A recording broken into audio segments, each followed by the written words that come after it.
What's up, everybody? Welcome to GoJo and Golic. Mike Golic Jr., Mike Golic Sr., Claudia Bellafato holding it down for us in the DraftKings studio in Boston. We got a great show for you guys today. As always, make sure you download, subscribe, rate, review us, leave us a 5-star rating, and check us out here live Monday through Friday from 8 to 10 a.m. Eastern here on the DraftKings Network, our YouTube channel, Samsung TV Plus, and Roku. You can also catch the best of GoJo and Golic every weekday right here wherever you get VSiN on the radio from noon to 1 p.m. Eastern. Claudia, we got a busy one today. Who's coming up on the show? Yeah, lots of football. We're going to be projecting the draft with Emory Hunt, and he gives us his take on the draft. Changing the rules, the latest on the NFL's proposed 2024 rule changes, and Shohei Ohtani scandal, gambling scandal, and the best player in Major League Baseball, maybe of all sports, is not really two things you want to see put together, Gojo. I know we're going to get to this in depth, but just quick reaction to this news off the top. Blown away by the sequence of events that we saw laid out yesterday, Dad.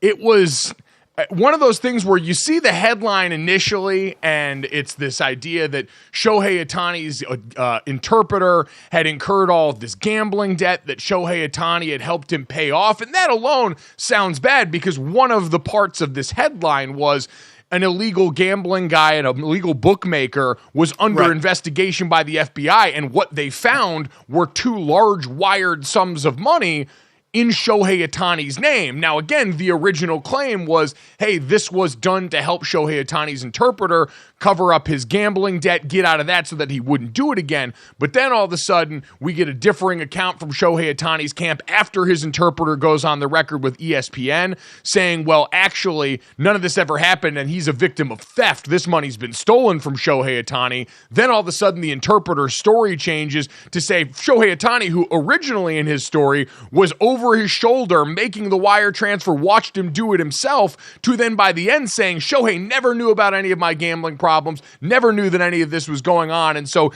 Dad, I think the very least that we can say is we are about to find out a lot more about this story still in the coming days because none of this smells right. Oh my gosh. I mean, the $700 million man and his name is associated with a wire transfer to an illegal, gambler. I mean, the headline alone has to be going, what the hell is going on? But then, as you said, and we'll get into the story changing. From one part of the story, which you wonder the innocence of it, $4.5 million the interpreter is in debt to this gambler. And Shohei didn't want to give him, the story was, didn't want to give him the money to pay off the debt because he didn't want to give the interpreter $4.5 million. He thought he would gamble it again. So he wired it out of his own account. And like you said, and then the story changes to the interpreter saying, no, he didn't know anything, which leads to, okay, well, how the hell did it get wired out of Shohei's account? Do you have Shohei's account information where you can wire the money out of his account? I mean, this is going to be some big questions. At first glance, do I think Shohei Ohtani is guilty of anything illegal here? I'll say no right out of the gate, but there's going to be a whole lot more to look at here. I wish I could be that definitive at this point. I really don't know, and all I know is today Rob Manfred woke up with a headache that he could not have possibly imagined before in a day and age and in a year where we've seen plenty of headlines like this, a lot of the Iowa sports programs in college dealing with this, certainly in the last couple of seasons, the NFL having to discipline players for gambling, but now just the headline alone of, in this FBI wiretap, Shohei Ohtani's name being the one on the wired accounts here certainly creates a massive headache for Major League Baseball coming up ahead of what was supposed to be a season headlined by Shohei's exploits on the field that we saw begin yesterday in Korea. So, Claudia, lots to drink in there that we can get to in a little bit here, but why don't we get started on the other portion of today's proceedings, because today is the beginning of the holy holiday weekend that is March Madness. It is, and we will talk about actual basketball brackets, but first we have to get to Starch Madness because this is the one everybody really wants to talk about, right? And we've been putting out the polls out there on Twitter. Thank you to everybody who has contributed. We have to talk about the mains and sort of what came out of this all. Gojo, I know some things upset you, maybe some things you were happy about, so break it down for us. Yeah, you know what? It's interesting what we've had going on here between the sides and mains. We started off with mains. Sides yesterday were across the board, chalk. all the way through here. The Popeyes biscuit 4 seed beats the KFC mashed potatoes and gravy, which that was a comeback. KFC mashed potatoes and gravy jumped out to an early lead. The Sonic tater tots defeat the corn dog cookout. I truly think the lack of regional exploration from a lot of people led to this. We've seen regional menu items struggle a little bit, which is also why the number 2 seed McDonald's hash brown beat the number 7 seed Culver's cheese curds. And of course, maybe the largest margin of victory of the bunch, number 1 McDonald's French fries demolishes Bojangles dirty rice in here. So Dad, no surprise here on a lot of the results here. I thought maybe mashed potatoes and gravy had a chance for a little bit of a Cinderella, even though it was a 4-5, but unfortunately that one dies on the vine. Yeah, that was the one that my vote went the other way. I did vote for the mashed potatoes and gravy from KFC.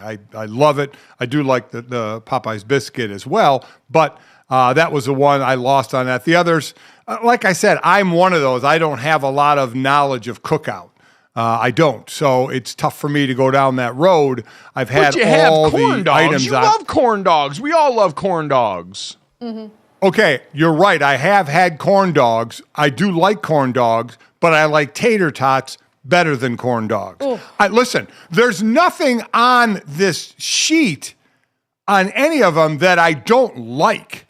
There's nothing on here. I like them all. It's to a degree of how much do we like these things. So I happen to like tater tots a little more than corn dogs, so that's why my vote went to the Sonic tater tots as we continue to move on.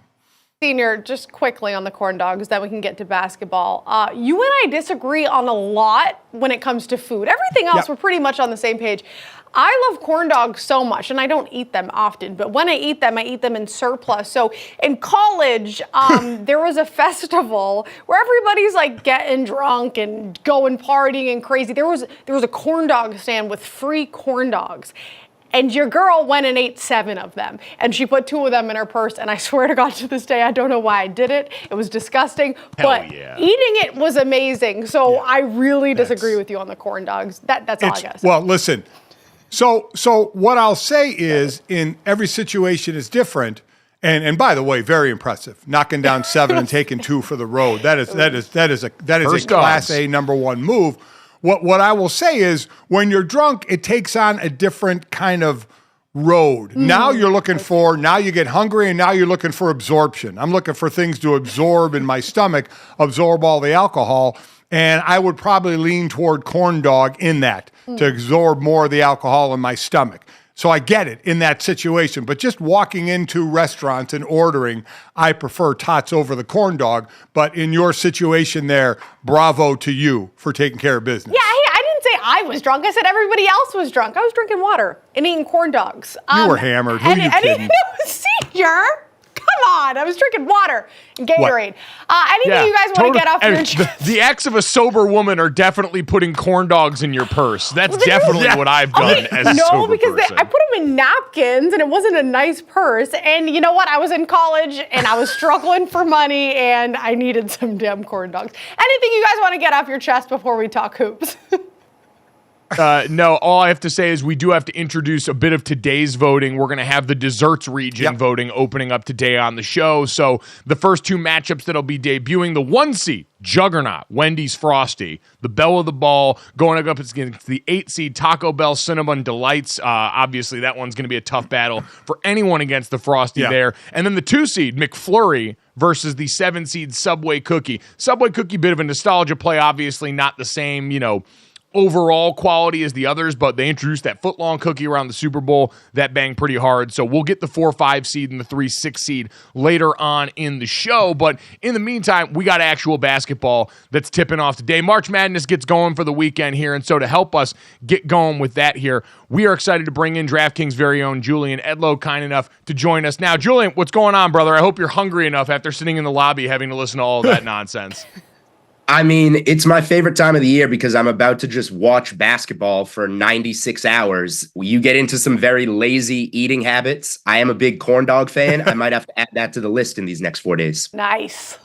There you go. There we go. It's a beautiful thing. And you're right. It's a lot of sedentary lifestyle the next couple of days. All of our training, watching the NFL Red Zone during the fall, 7 hours of commercial-free football, not moving from the couch, are exactly the kind of reps we need for this big-time weekend here. So, Julian, as you're walking into this weekend, obviously a bunch of people are going to be filling out brackets. There's also some bets to consider, I'm sure, walking into this weekend. But for you, let's start off with the big ones here. Final Four and National Championship. Who do you think ultimately is able to get it done as we get set to tip off the tournament today? I am ultimately going square, going public with the national champion. When UConn's at their best, nobody can touch them. And they haven't been below their best much this season. Like, they played a pretty bad game against Marquette at MSG for a while, I thought, and they pulled away by 15, 16, whatever it was. They can beat you so many ways. They're so deep. They're well coached. So I am putting UConn through. I like that it gets a little bit more contrarian. UConn's still the most popular pick and the most bet, but they did get put in a really tough region. That Auburn game that's potentially in Boston in the Sweet 16, that's more of an Elite Eight, Final Four type of game. So the tougher road maybe scares some people off. I like that. I'll still put them through. I'll still bet them to the Elite Eight, the Final Four. So I have UConn cutting down the nets. The rest of it, I think, gets pretty interesting because I think all the one seeds are very beatable. They all have plenty of flaws. Let me go through the South first. I put Kentucky through. I like their ceiling. And if you're going to look at the best wins of the season in college basketball, they went to Auburn and held the Tigers to 59 points and won that game on the road. Last Saturday of the regular season, they went to Tennessee and won that game. Nobody is capable. They can certainly let down. They rank outside the top 100 in defensive efficiency, but nobody can get as hot as Kentucky can get. And I think when Houston has those scoring woes and Marquette still has Tyler Kolek, last year's Big East Player of the Year, their starting point guard, dinged up, Kentucky can get through there for sure if they get hot at the right time. They can also not play defense and embarrass me and get bounced on the first weekend. In the Midwest, I think it's really interesting that we get Purdue and Tennessee in the same region. Two teams a lot of people don't have much faith in when it comes to March. Rick Barnes, Matt Painter, coaches people want to go against in their brackets. Purdue's going to come out pissed. You don't lose to Fairleigh Dickinson and come out flat again. So Purdue's getting through this weekend. I think they're going to win another game next weekend. I have Purdue in the Elite Eight, but I do think Creighton has the potential to be the best team in this region. I have Creighton taking down Tennessee and then Purdue. Ryan Kalkbrenner has won, I think 2 Big East Defensive Players of the Year in a row. If he can stay out of foul trouble and match up with Edey, he's one of the better matchups in the country for him. And Creighton can shoot the lights out. And how mad do we get with college kids missing their free throws at the end of these games? Creighton's one of the best free throw shooting teams in the country. So give me Creighton there. And then I think the West is the most difficult because it doesn't have a really dominant team. I have switched it around between Arizona, Baylor, North Carolina. Right now I'm on North Carolina, and I may switch it again because I think that's a contrarian way to get another 1 seed in there. Arizona's actually favored in terms of the betting odds. I lost over and over again live betting North Carolina on Saturday night against NC State. I thought they were going to run out of gas in their 5th game in 5 days. They didn't, but North Carolina ranks 6th in defensive efficiency. They're better than they get credit for, and they have legit scores. Give me UNC to come out in the West. So those are, as the tournament goes on, we always start to, especially when you're filling out just one sheet. By the way, I fill out 10, so I have different winners in all of them. No sense in going through them all. But when you have to put that one in, like I'm doing in GoJo and Golic's pool that we're doing, you start to go chalk later on. But early on, what are those upsets you look at? And for people that aren't following a ton, on college basketball, is there such a thing as momentum? You look at a team like North Carolina State, an 11 seed, but first time since UConn, since I think 11, I believe it was, winning 5 conference tournament games in 5 days. Is there such a thing as momentum then? Because now you got a bunch of days off before you play again. So an 11 seed there, or maybe any other of the higher seeds that you see pulling off upsets in round 1. Yeah, it's a good question. There is and there isn't is really the answer, and it's a boring answer. But NC State, I'm going to say, doesn't have momentum. They had to go full throttle to get those wins, celebrated like it was their Super Bowl. They had guys coming in and out in the last 5 minutes against UNC with cramps and ankles and getting tired. Like, that was a marathon for them. And now they're going to go back to campus and I'm sure practice, but hear how great they are. What an amazing story. And then you got to go out and play a tough Texas Tech team out of the Big 12. So like I have Texas Tech advancing in my bracket. I bet Texas Tech. That's an example of one that I don't like as much.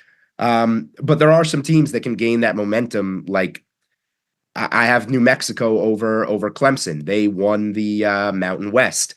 They have a lot of talented guards, which wins in March. So that's an example of a team that I think can carry some momentum. And I'll just add one thing, like when you're building your bracket and you mentioned senior going chalky later, it kind of depends what you're doing. Like if you have UConn or Houston winning it or something like that, then you want to pick some more upsets early to differentiate yourself.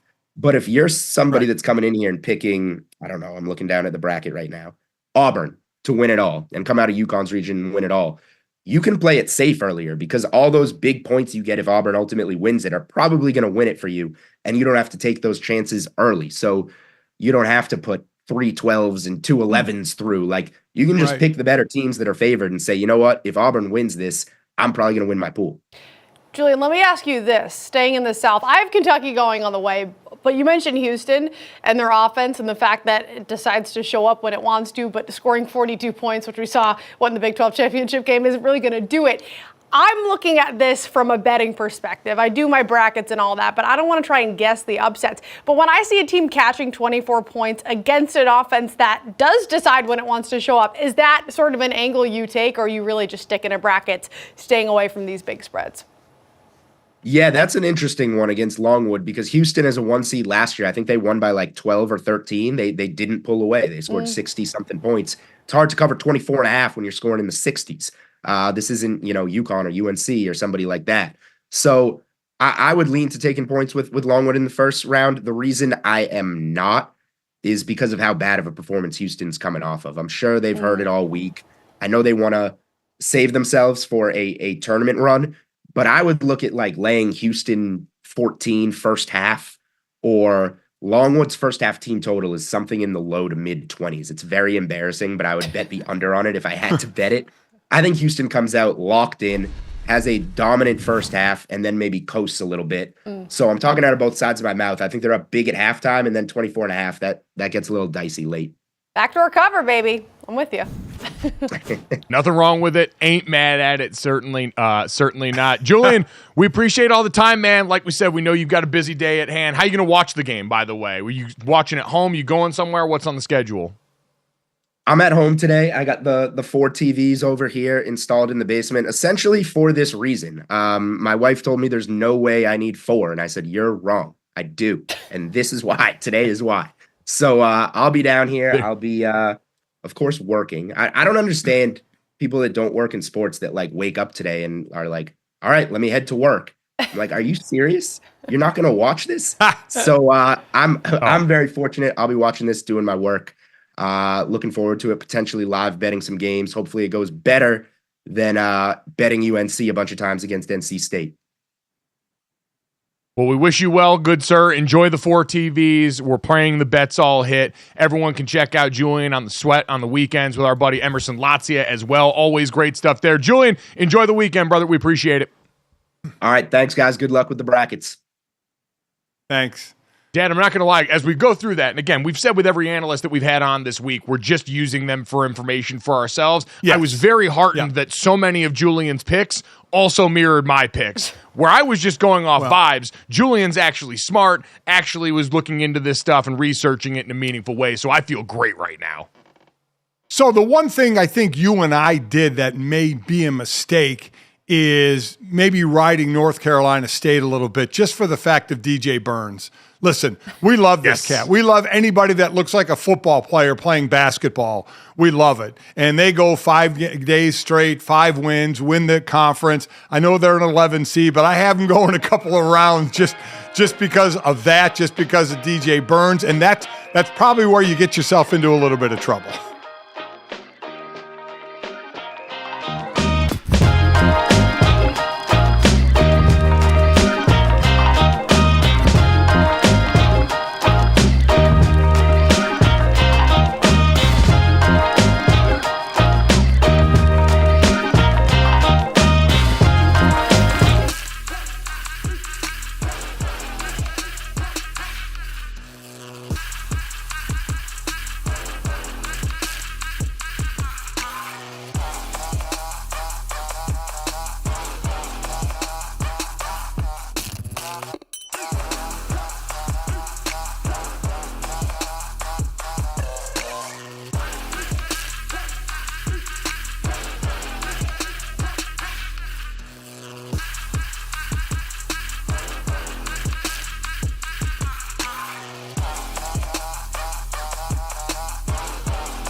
Golic to dive a little bit deeper into the Shohei Ohtani gambling scandal. In case you didn't hear it off the top of the show, his interpreter got fired on Wednesday after an investigation went underway. Over $4.5 million found wired from Shohei's account to a bookmaking operation. So this is a whole series of events. We've heard a ton of different things about sort of the nature of it. GoJo, I'll go to you first. I know you racked it a bit off the top of the show. How long do we think this is going to go on for? Do we think we'll get any sort of clarity here? Yeah, this is going to be the real interesting part for me, is how hard Major League Baseball pushes on this, and now what the follow-up looks like coming off this newly released information, because again, this came out of nowhere for the lion's share of us. Now, for anyone that missed it, this all started because federal investigators were investigating and examining this bookmaking operation run in Southern California with a guy named Matthew Boyer. So the wire transfers went to him. He was the one here. It wasn't some sort of legitimate legal enterprise. And so because of that, this kind of came out of nowhere for everybody. And it sounds like this was supposed to be a story about Shohei Ohtani's interpreter going rogue and getting himself into a bad situation. But as is detailed in the ESPN article by Tisha Thompson, somewhere along the line in this, the story changed between Shohei's interpreter, who's at the center of all this, Shohei's legal team, and then Shohei's interpreter again. So, Dan, I think we're just getting started with this at a time where Major League Baseball season's just getting going. Everyone's looking forward to this, and I, for one, just cannot wait to hear what Stu Gatz has to say about this, because this all really leans towards Stu Gatz's particular brand of fraud, because there's something that stinks to high heaven in this. And I know we're all kind of afraid to say the thing that we think might be happening in this case because of the implications, but I think we all kind of know what we're dancing around in the middle here, and it's not great for Major League Baseball. We've seen it happen in a bunch of other sports, and certainly with the biggest star your sport has right now, this is the last thing that you want him potentially tied to.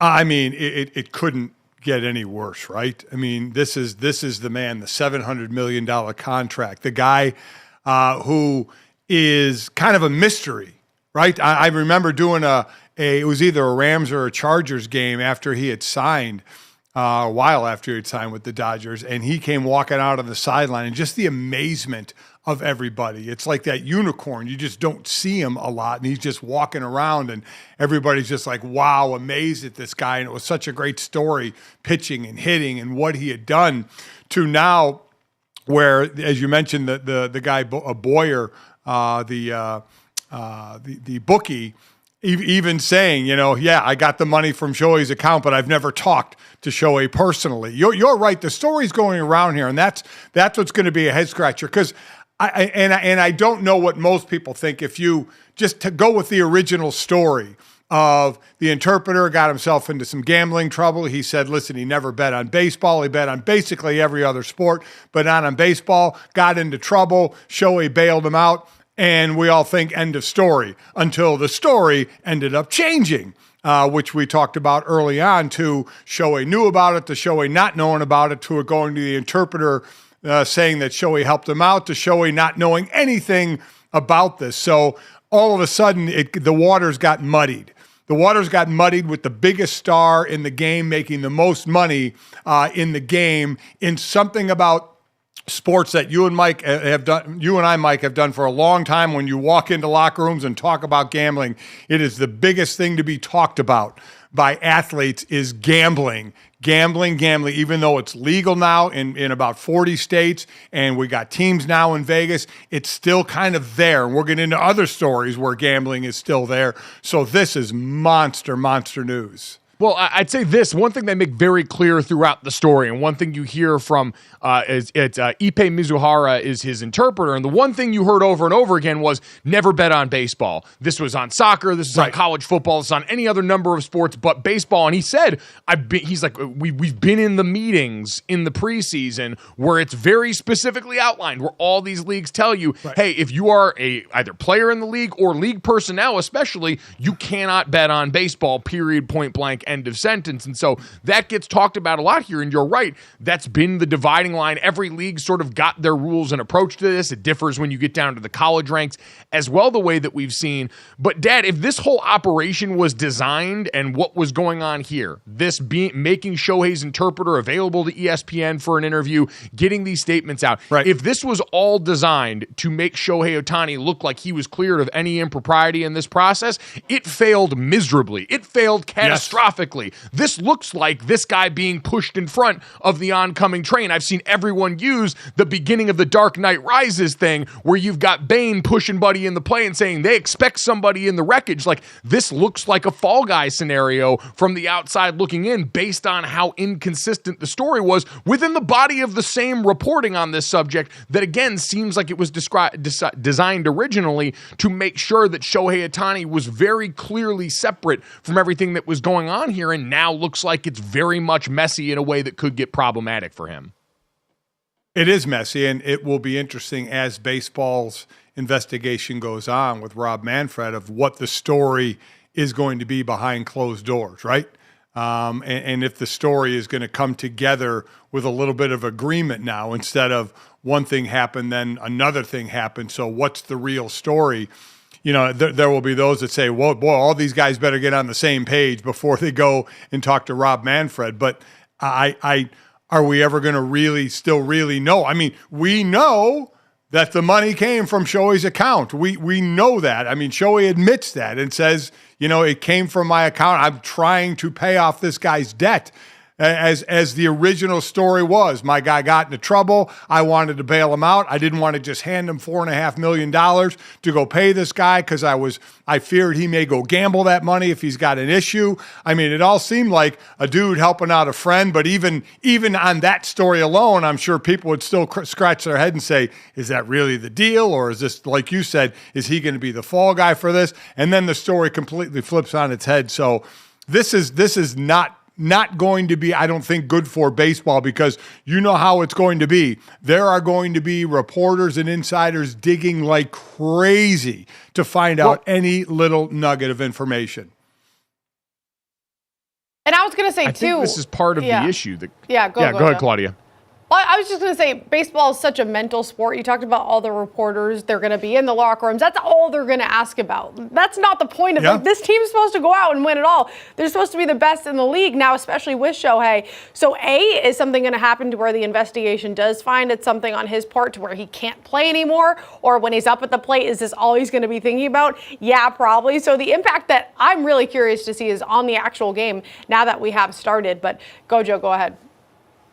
Well, no, I think that's interesting, but also what we get out of this and what we get out of Shohei is going to be fascinating, because this all does underscore, like, this is a man who speaks through an interpreter. This is a man who's got a natural barrier between him and everyone else, and who's also insanely private. Like, the reason none of us really know how to wrap our arms around this is because we don't know anything about Shohei Ohtani, the person.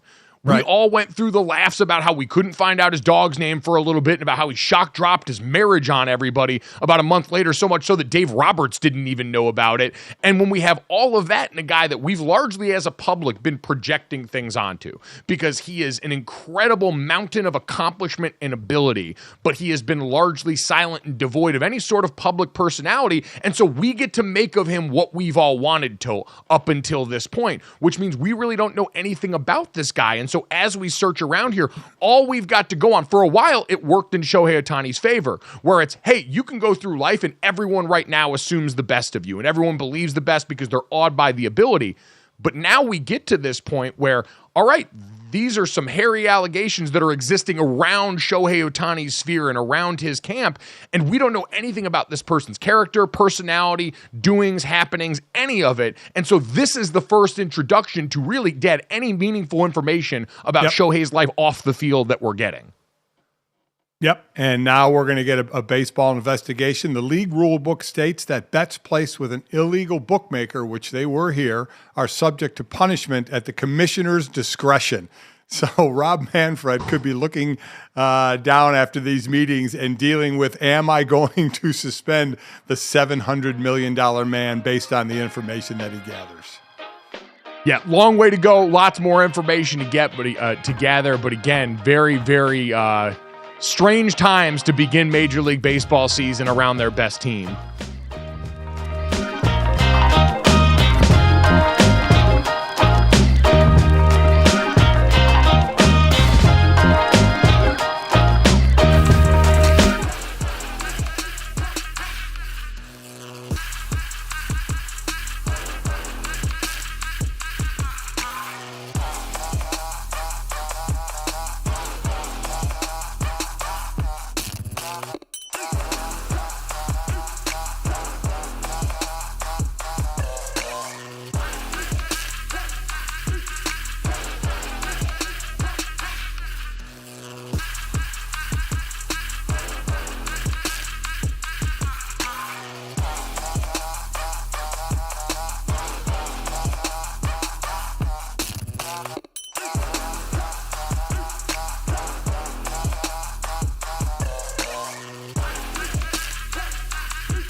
back to GoJo and Golic. The Celtics got yet another dub last night over the Bucks. Although Giannis was not on the court, the Celtics just continue to win. And this one of the tougher matchups for what seems to be a cake of a schedule the rest of the way. So technically, if you don't have a Celtics ticket yet, you are chasing the number, but still at plus 205 is not too shabby to win it all. You have the Nuggets and Clippers, Bucks, and then the Thunder at the top of the West, guys, still 20-1 all the way over here. So if we're talking value, you are chasing the number on the Celtics. Although they opened the season as the favorite, that number has shrunk and will continue to shrink if you look at the rest of their schedule. So as you guys look here, any value you see on the board, Senior? I mean, listen, it's tough to go against this team. Now, Milwaukee made it a game. I mean, Boston was blowing out Milwaukee in this one. But, I mean, I don't know how you go against Boston. I mean, who's more of a solidified favorite, Boston or the Dodgers, you know, as far as expectations to win? So, and the disappointment if they don't in this situation. Again, Giannis doesn't play. Tatum goes for, I think, his 16th game where he's got 20 points by halftime. So it seems like the easiest and safest bet in the world, Mike, except we've seen Boston not get it done in the postseason when the expectations are there, and the expectations may never be higher than they are this year for them. Yeah, we understand Boston's going to have to slay some postseason demons if they want to get over the hump here. What I will say was encouraging about last night, to the point of things that have been alleged about this team. We had a big, hefty conversation about Boston in the clutch time, and specifically Jason Tatum in the clutch time, and that was the one thing that I found most encouraging last night watching this game was, you're right, Dad, they had another 20-point lead. I think Boston leads the NBA in games where they've led by 20 points during the course of this season. They've been incredible. They've blown people out. They've been prolific from the three in a way that's basically prime Golden State Warriors-esque. And last night came on the backs of, by the way, the most Boston Celtics player humanly possible, Peyton Pritchard. We talked about the Duncan Short King yesterday. I get he's actually 6'1", and he's normal human tall, but just on the NBA court. But man, he's in Boston. He's everything you would expect the stereotype of a short white basketball player to be. How is Duncan not have this dude on the payroll? You probably paying out all that money to Ben Affleck and the Dunk King still, but if you're really trying to market this Short King, which the more I thought about yesterday, guys, considering that Starbucks, their small drink is called a tall, this is actually the perfect foil to continue to have these brands war, to have the tall go up against the Short King in this battle. And I think, Dad, you've got to weaponize Peyton Pritchard on this because everything about his game reeks of Short King energy. He might be a good foot taller than most of the actual Short Kings that we're talking about, but his vibe isn't. He's undersized, scrappy, got into it. Like, you saw how ticked off he got, by the way, last night when Pat Bev went down and hit one of his buddies on the team with the too small celebration. Wasn't even directed at Peyton Pritchard, but again, small proximity. He had to go out here and rep for his clique, and then he went and continued to just rain down threes on these guys, make all the hustle plays. He's incredible, but I digress on that. I guess the point is Jason Tatum took over in the fourth quarter when this game got close again after the Milwaukee Bucks were able to get this down. You saw 3 consecutive possessions, Dad, where this guy took it to the rack and got fouled and hit 2 free throws, took it to the rack and made a basket, took it to the rack and then missed, but it turned into a Kristaps Porzingis putback. Like, that's 3 consecutive plays where the best player on that team decided, hey, things aren't going well for us. What's usually a good formula when that happens?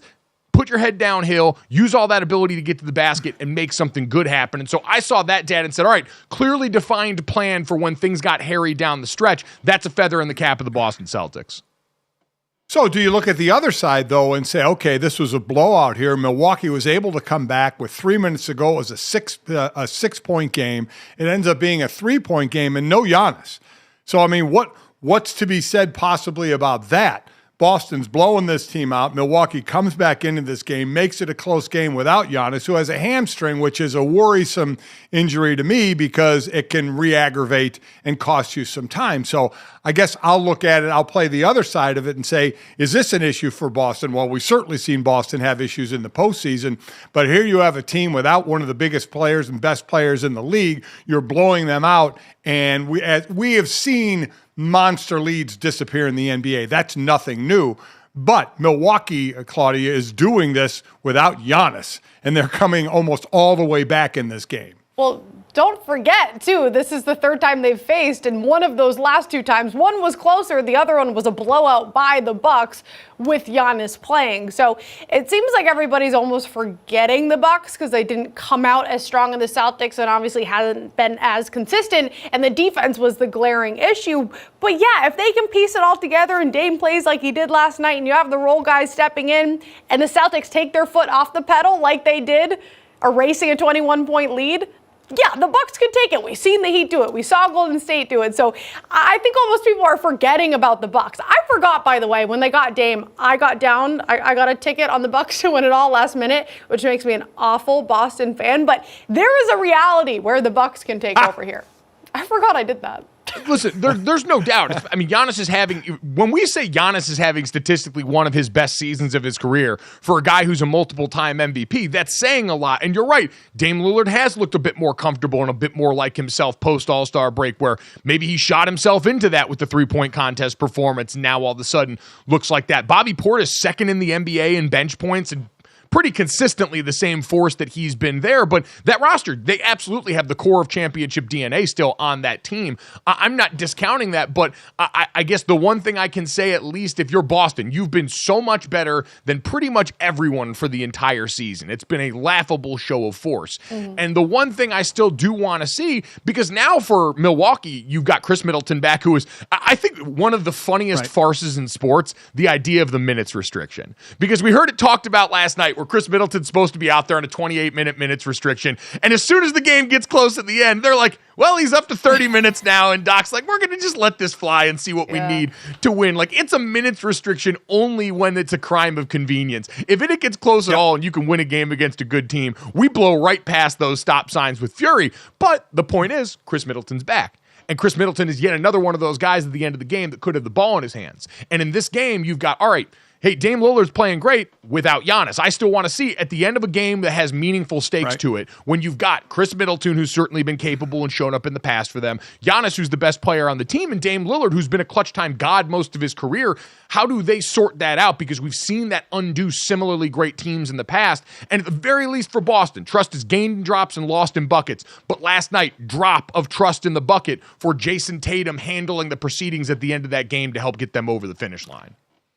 You can say drop in the bucket to the good there, but I can also say take out a drop to the bad. I mean, they lost a 21-point lead without one of the best players in the league, and it just brings back memories of how they've choked in the playoffs. And it makes you kind of wonder, because I still say with Milwaukee, I mean, how many games have you actually had the big three together in Middleton, Lillard, and Giannis? Not many. So, and we didn't have it last night either. Now, not to say that all of a sudden magically those three are going to be all healthy and going into the playoffs, that still could be iffy. But if they are, I got real wondering about Boston, who, yes, Jason Tatum did what he needed to do at the end, but we've unfortunately seen the other side. So I guess I'll be a little more hesitant and say, okay, nice game, go out. Jason Tatum looked great, but man, this Milwaukee Bucks team didn't have their best player, one of the best players in the league, and they made this a game. Well, I say this is not like a perfect comp here. Boston also didn't have Drew Holiday last night, and while I get he's not probably even their second best player on this team, he's one half of what could be at times the best defensive backcourt in basketball between him and Derek White. So I don't want to say that that's a total non-factor in terms of what Boston did in this game, but Dad, I think we've also seen in a league that's so predicated on the three-point ball, and Boston certainly shoots it better than anyone right now and more frequently, but you can erase those leads a little bit quicker. That might be somewhat of a concern, but I don't know, man. Boston, with Kristaps Porzingis occupying the role that he has this year, an increased post presence from him at this point in his career, combined with the effort and energy, just forget the talent. You watch Boston each and every night, defensively what they can do, switching almost every position, how they attack the glass here, the effort and energy combined with all that talent, to me is a scary, scary thing to think about trying to bet against. And I get, we're all going to doubt them until they finally get over the hump, do it in the postseason, all those different things. But I do think right now, man, if you're going to choose to latch yourself to the wagon in any year, this might finally be the one for the Boston Celtics.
GoJo and Golic talking about meetups. New Bears wide receiver Keenan Allen met up with Caleb Williams at USC Pro Day. And of course, everybody's saying, well, they're about to be new teammates. This is great. But when Caleb Williams was asked about that, being the number 1 overall pick, expected to go to Chicago, here's what he had to say.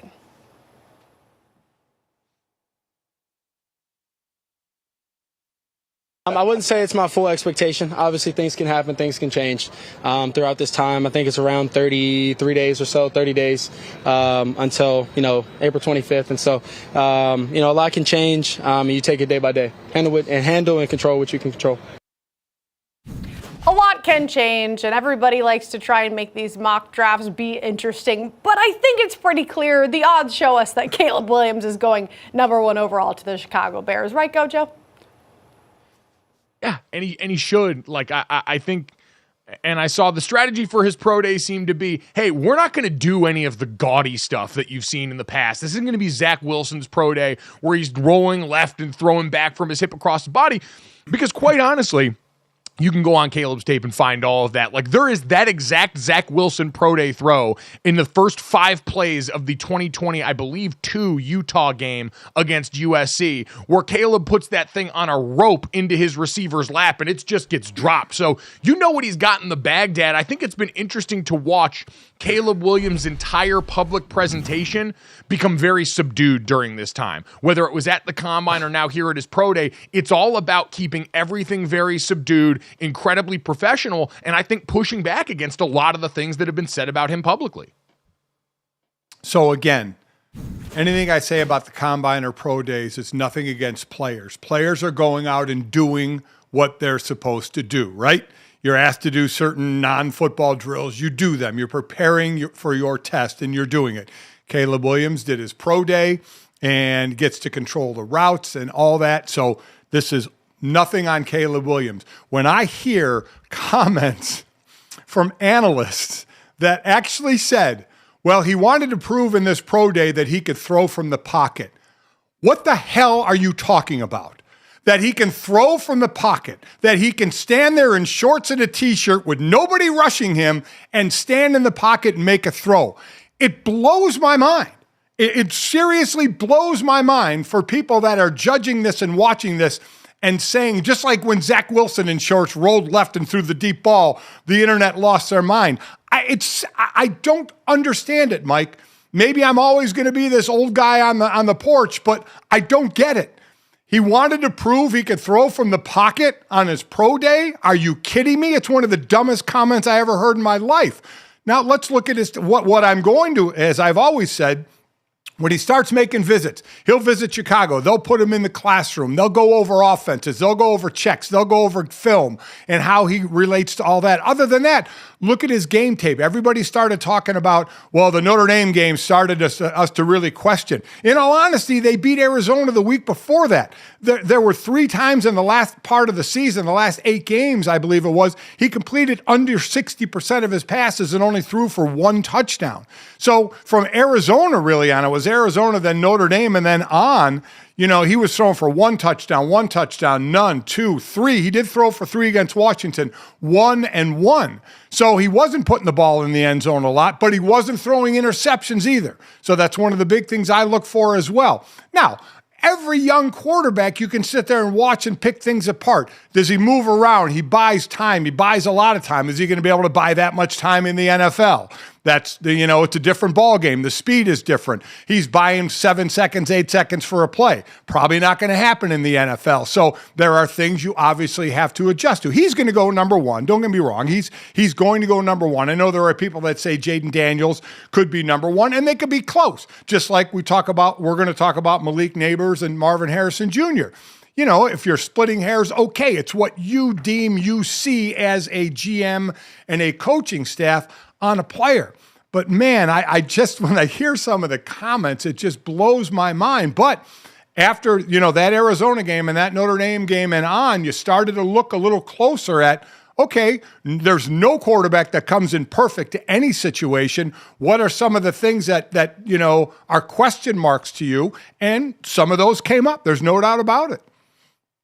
Yeah, they came up because he wasn't protected. Like I heard Dan Orlovsky mention Jordan Addison's absence, which is absolutely a huge blow to that offense. But I think a guy like Andrew Voorhees and some of the changes on that offensive line from 22 to 23, a far bigger impact for Caleb Williams, who was running for his life. He was not well protected at all last season. And so, yeah, you saw some issues start to pop up there, but pop in the 2022 tape. Duke can throw from the pocket. I don't know what else to tell anybody here. I'm pretty confident in Caleb Williams' ability to go out there and execute from the pocket. So I feel good about this. I'm glad, because listen, Dad, right, wrong, or indifferent, there are people that put stock into what you're seeing from the pro day on the professional level. Yeah. And so he went out there and he controlled what he could control in this process because he felt the need to, which is why, and I think we're seeing everyone's got a different relationship with this process now in 2024. We're seeing players approach a lot of this differently. And Claudia, I want to give a very raucous standing O for Marvin Harrison Jr., a player who has gone about maybe the most stress-free pre-draft process in the history of this entire event. Yeah, he went out, decided not to work out at Pro Day, and he seems very lax about the whole situation. What makes this interesting to me, though, is the fact that everybody's saying, well, Malik Neighbors might be the first non-quarterback off the board. Maybe he is the better receiver. And we can talk also about who was throwing them the ball in college. We'll get to that after. But back to Marvin Harrison Jr. not going to Pro Day. Albert Breer said he asked the 9 teams he met with in Indy if they needed to see anything at Pro Day. They all said no. That seems very logical to me. I mean, I never played football, but if I go to the 9 teams that want me and they say we don't need to see anything, why would I risk my body and really waste my time and mental energy if I don't have to do it? Right, Senior? This is awesome by him because of that. Because sometimes you see the headline, Marvin Harrison Jr. decides not to run a pro day, and everybody's going, oh my God, look at him. He doesn't think he needs a run. Well, just as you said, Claudia, he asked the teams, at the combine, do you need to see anything else? And they said no, so he's not going to do it. His dad said the most important, a Hall of Famer, by the way, Marvin Harrison, we're going to wear the gold jacket, said one of the most important things from the end of the season to minicamp for his son, he thought, was rest, to do nothing. And so he didn't prepare for a combine. He didn't prepare for a pro day. He's training. Don't get me wrong. It's not like he's just sitting around. He's training, but he's resting his body as well. So as his dad said, when he hits minicamp, he's ready to go. And yeah, is it Malik Neighbors who played more in the slot? How will he do on the outside? But Justin Jefferson played in the slot too at LSU, and look what he's turned into. So there's different things, explosive. Malik Neighbors at 6 foot, Marvin Harrison 6'4". Again, we're splitting hairs. They're both going to be high picks. So I don't have to make the decision. I'm not running a team on who I'm going to take. They're both going to be high draft picks, and they both are probably going to do great at the next level. But, Mike, I'm with you. The way Marvin Harrison and his dad have approached this, I think, has been fantastic. And for anybody that thinks, oh, my God, you don't work out at the combine or the pro day, how it affects you zero when you're the talent of a Marvin Harrison Jr. I think ignoring the man that shares his name's presence in all of this as a reason potentially why we have heard no one offer any sort of character assassination on Marvin Harrison Jr. as we've inched towards this, because we live in a day and age where if you don't play the game of the people that have all this stuff around the NFL draft, there tends to be these questions about what you haven't heard a peep from anybody. They're like, nope, Marvin Harrison Jr., you're ready. You're probably the most pro-ready prospect in this draft. You turn on the tape, and that is 100% what you see. Malik Neighbors got all the explosive stuff there, and I have, at the beginning of the draft process, fell victim to that. I looked and said, oh man, this jumps off the screen. This is really hard to ignore. And then you watch everything about Marvin Harrison Jr.'s game, and it's smooth, and it's efficient, and it's tempered, and he makes big plays in all the big games where he's expected, and he worked with a quarterback that wasn't nearly as good as what we're used to at Ohio State. And so I am so proud of this guy. And to your point, I'm fascinated to see. It'll be hard to quantify, but is there a difference in how he comes in and performs? He was already going to be a guy that comes in and can be your day one, number one receiver. But now that he's actually, to your point, you spent so much time training for not football in the lead up to all of these events that you're very behind the 8 ball once you hit minicamp. This is a guy who is being trained by his Hall of Fame father for his entire life and now has been working out for football since he finished up his season at Ohio State. Fascinating to watch the experiment that is Marvin Harrison Jr.'s introduction to the NFL.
Welcome back to GoJo and Golic.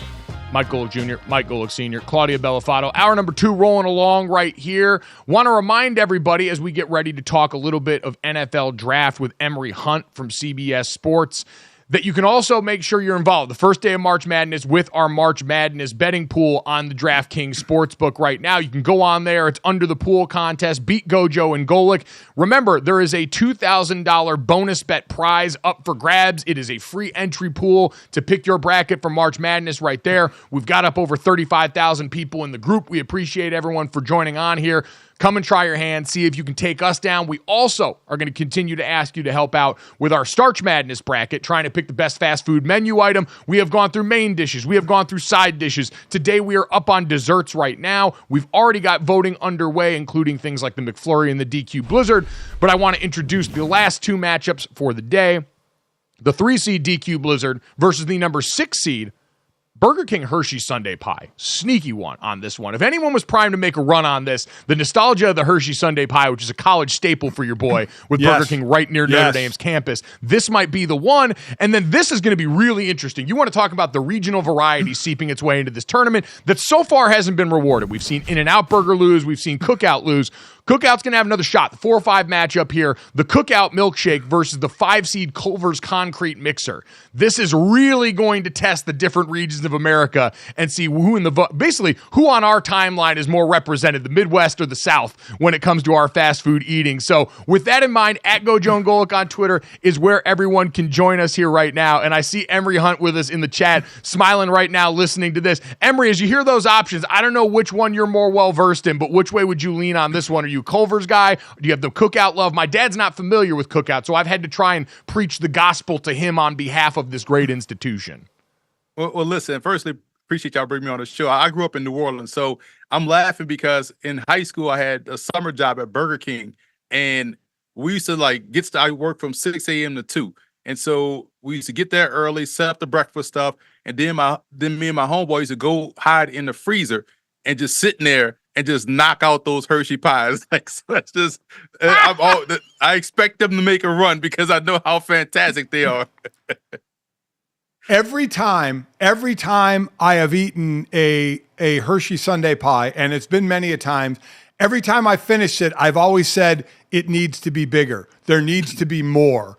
Because they're so good. So this will be interesting going up against the Blizzard. And I feel bad, Mike, it's when I didn't get as involved in these foods because it involved you guys doing a spreadsheet and stuff, and you lost me on all of that. I would have had in here the Portillo's Cake Shake as the best shake out there. So you're right. I don't know Cookout very well, and the shake's in there, so I don't know it. I love Culver's Concrete Mixer. I think it's fantastic. You got these 2 matchups. You have 2 desserts that you can flip upside down. I love the DK Blizzard. Yes. They flip it upside down for you. The Concrete Mixer, they flip upside down to make sure, show you it's not coming out. So these are good matchups here. I'm looking forward to it. Big time matchups, no doubt, but it sounds like Emory's given the vote of confidence to the Hershey Sundae Pie after a lot of personal sampling. He's done the homework. He's done the research on it, which is also what we could say about the draft prep here. You guys can obviously check out Emory on Twitter at F-Ball Game Plan. He's the owner of the Football Game Plan. Great content, as always, heading into this time of year. And Emory, we were just talking in the last segment about the Caleb Williams Pro Day. How much stock do you put into these events? My father's really out on them because it's shorts and a T-shirt stuff, but what is there to be gleaned from these kind of events for a prospect like Caleb Williams that we already know so much about? Nothing really. And I feel like pro days are mainly I look at it for the guys that are on the team that no one really talks about, like a Kyan Bars, right? The defensive lineman from USC. That was a big day for him. Or the small school guys that get an opportunity to participate in the pro days at our major schools. If the school's not hating, right? They invite those guys in, and some guys end up showing out better than the guys that are at that Power 5 program. So I feel like that's the value for the pro day. But for Caleb Williams or any one of these highly touted prospects, go to the tape. It's a great point. I love that point, and I love that about the lesser known guys. It makes you see them and say, you know what, I need to go watch more tape on them. It's like at the combine for guys that you don't know as well to say, oh wow, look at that. Now let me go watch more tape. And it's also what I like about the Pro Day. You like what happened in Texas. Quinn Ewers, who is not going to be in the draft this year, threw to his wide receivers this year. I mean, that's just a great job out of him helping his wide receivers, helping guys, because there's a familiarity with Quinn and those guys. So that was cool to see. And so we might as well continue and stay on the quarterbacks. We're up to, we believe, 5 going in the first round. How do you have them broken down? Well, for me, it's like number 1 is Caleb Williams. He has a 90 grade for me, which is, I rarely give out 90s, but I do think he's an elite prospect ready to go from day 1. And number 2, I have Jaden Daniels. Then 3, here's where it gets interesting for me. I'm a Spencer Rattler guy. I have him as my 3rd rated receiver. 4, I feel like if Jordan Travis would have been able to stay healthy, he would have been able to go through all the All-Star game process and really show people that he can move the ball down the field. He's a chain mover.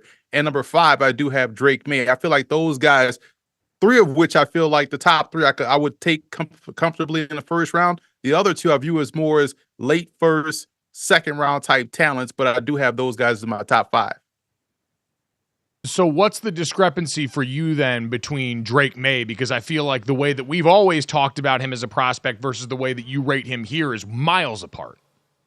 Yeah, and I feel like a lot of times in draft scouting, in terms of the media part, we get locked into a initial narrative, right? So we all sat down during COVID and watched North Carolina play Florida A&M when half their team was ineligible because of a clearinghouse issue, and they shipped that half-baked team up to Chapel Hill, and they were in competitive game back and forth. But we saw the first game of Drake May. It was like, wow, this dude can really play. He can throw. He's doing a great job. But then we're not realizing they're going back and forth with Florida A&M, right? And so we got stuck on an initial take, and it's like, hey, as soon as he's draft eligible, he's going to be QB1. And everything else started to fall into place when you go back and watch the tape. For me, is like a lot of what I saw in Justin Herbert. When you're watching the games, you see individual traits. Okay, yeah, he can make this throw. He's a good athlete. He can move. But the collective sum of the whole parts, you still finish the game thinking there's something missing there that I just can't quite put my finger on it. And I don't know why I don't see the wow, the it. But you know he's talented, but there's something missing there. And I think that's where my interpretation of Drake May comes into play. Quarterback position, always amazing. There may be 2 that grade out to the first round, but we know 5 are going to go because it's the most overreached position there is in the NFL. Let me ask you this. Given what's going on in free agency with that and with trades and how the musical chairs at different positions has moved around the NFL, how has it most affected your mock drafts from when you did early on to now after a lot of free agent and trades to where you are now? What have been the biggest changes to where you were sure that pick was going here, but now because of free agency or a trade, that's all changed? Probably Atlanta. I had a quarterback going to the Falcons, but we saw what happened there. They went ahead and locked in Kirk Cousins coming off of an Achilles at 36 years old. So we'll see how that works out for him. But I threw that mock draft away. But I love the mock draft process because I like to go deep into the roster because a lot of times the answer may already be on the roster that fans may not know about because this guy was 3rd string or he was on the practice squad, but the team may have a plan for him. So I always kind of look deep into the roster, but I know right off the bat to answer your question, it was at the Falcons not taking a quarterback because I thought, okay, maybe if they would have signed Kirk Cousins to a 2-year deal or something like that, you could still get a guy early and develop him. Well, that's now out the window. So maybe in the 2nd or 3rd round, maybe they go and get someone, one of these guys, maybe a Jordan Travis could fit in there on day 2 or day 3 and be that developmental quarterback for them. But right now, at the top 10, Falcons scratched them for quarterback. Emory, I want to go back to the Spencer Rattler conversation because it's interesting. The analysis you gave for Drake May, I think, could largely apply to Spencer Rattler during the course of his career between Oklahoma and South Carolina, where he came in with a ton of fanfare. We all knew his name because of his addition to the quarterback show. And then gets to college and it never, got his best ball out of him, no doubt, towards the end of his South Carolina career. And you saw him touch some really special moments, the win over Tennessee at home in that 2022 season. But what do you see in him that's more than the sum of the gifts right now that can translate to be the 3rd quarterback off the board? Well, you just laid it out perfectly. I feel like Spencer Rattler has already played a pro career, because he came in hot, ready to go. Everyone was already putting him in way too early mock drafts as QB1. You got to go take Spencer Rattler. tank for Rattler or something like that. And then he struggled, gets usurped by the eventual number 1 overall pick, Heisman Trophy winner Caleb Williams. And then he goes through that struggle early at South Carolina. Then last 6 games or so, he turned it around with that big upset you talked about. And in this particular season, we saw him go through the ups and downs of inadequate offensive line play and fought through that, but still played well. I thought he outplayed Drake May in that opener against North Carolina, despite the offensive line deciding to stay back in Columbia. He did a good job in getting the ball out and getting to the different targets. So I just felt like Spencer Rattler has played a lot, seen a lot, done a lot, and you see him manage the expectations, go through some adversity, come out on the other side of it, and start to play well. And I feel like talking to him at the combine, he sounds mature. He sounds, like he's learned a lot. And I think that, to me, is exactly what you want to see from a pro quarterback. You want to see somebody come in that has been battle-tested. I just feel like we've seen him be battle-tested and come out on the other side. We haven't seen that yet from Drake May. So, Emory, there's a guy that name has not been mentioned much, and he may turn out, in my opinion, to be the best pick of this draft. He's a guy that after his first game 3 years ago as a true freshman, we were all going, wow, wait till this kid is ready for the draft, and he's done nothing to disappoint. That's Brock Bowers, the tight end for Georgia. Yet he's at a position at tight end. Oh, we did see what Sam Laporta was able to do, and Dalton Kincaid in Buffalo as well, of just how productive they can be. Where is he in this whole thing? Just because of that position, it's tough, almost tough to find that spot. Well, there's a spot, and I feel like no one is talking about this as a potential option, but we know the guy that's just zany enough to do it. How about him at 5 with the Chargers and Jim Harbaugh? We know Jim Harbaugh wants to establish a point of attack, establish a line of scrimmage.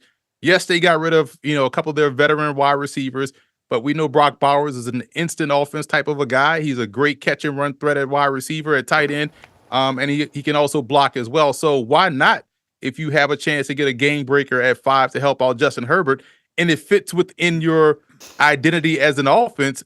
Greg Roman's over there. We know Harbaugh will, get the point of attack ready to go. I feel like that could be a surprise of the first round. Brock Bowers going top 5 to the Chargers. Jim Harbaugh doing something unexpected? No, I, for one, am shocked by this notion. I do want to ask you, though, I think, where do you fall on the side of speaking of receiving threats, the debate around Malik Neighbors and Marvin Harrison Jr. right now as to who's going to go first off the board from the wideout group?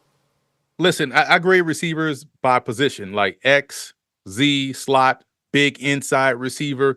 And my number 1 Z is Malik Neighbors. And I have Marvin Harrison Jr. as the 3rd Z behind Coleman as well. So I feel like Neighbors is explosive. He's dynamic. He doesn't have to win deep down the field. He doesn't have to win any kind of way. You can just get him the football. He'll do the rest. So when you have that level of explosive playmaking ability, the ability to score from anywhere on the field, he has great hands. There's a catch his freshman year against Central Michigan. It was a benign play, late 3rd quarter, on the sideline, and it was a throwaway pass, but he caught it like he would have made Brandon Lloyd blush with how great of a catch it was that no one talks about. So he has elite level hands, elite level explosiveness. He's a great rack guy, run after catch guy, and I just feel like he is the number 1 receiver overall in his draft class. So, we mentioned a lot of the same names over and over again as we get ready for the draft in the first round. We know all the names, but we know that drafts can be made by who you pick from the 3rd to the 7th round if you find gold in those rounds. So who are a couple of names out there that we don't know about that aren't going to go in the first round that could be that what Jimmy Johnson was so good at decades ago in Dallas is finding those gems? Who are some of those guys? Well, there's a bunch of receivers that I am a big fan of. How about Kyle Sheets, wide receiver out of Slippery Rock? And how fitting is that? Western PA program just outside of Pittsburgh, and his last name is Sheets. You can't get any perfect than that, right? So I like him going on day 3. He's 6'2", 222. He can get down the field. He's a stretch vertical threat. I was at the College Gridiron Showcase where he looked like a man amongst boys. John Giles out of West Florida, a school down in Pensacola, did the same thing at the Gridiron Showcase. Then he got a late call up to the Hula Bowl, was outstanding there, 6'2", 204. And D'Angelo Hardy, wide receiver, North Central Illinois, Division III program, starred in the national title game, had a ton of yards and catches and touchdowns there for North Central. Reminds me a lot stylistically, because I'm not trying to blow up the internet. Stylistically, he reminds me a lot of Andre Reed and how he catches the football and he gets out of dodge quickly. And Cole Burgess of Cortland, who won the national championship at Division III level, he just blazed a 4.4, had 1.43 10-yard split, which would have been a combine record at his pro day. So this dude can fly. He's another one of those guys that's a catch and run threat. Tremendous speed. So those are some late day 3 guys to keep an eye on. There we go. Some beautiful draft diamonds that you can look forward to courtesy of our guy, Emory Hunt. Emory, I feel like we spent a lot of time, especially in the top round, talking about offensive players this year. It's so deep at offensive line and tackle especially. The wide receiver group is so flush with talent. The quarterbacks, like we've mentioned. Who are 1 or 2 of the defensive players that you absolutely think can come in and be instant impact guys at the next level in this draft where they've been under talked about? You know, I feel like he gets talked about a lot because he played at Alabama, but Dallas Turner to me is just phenomenal.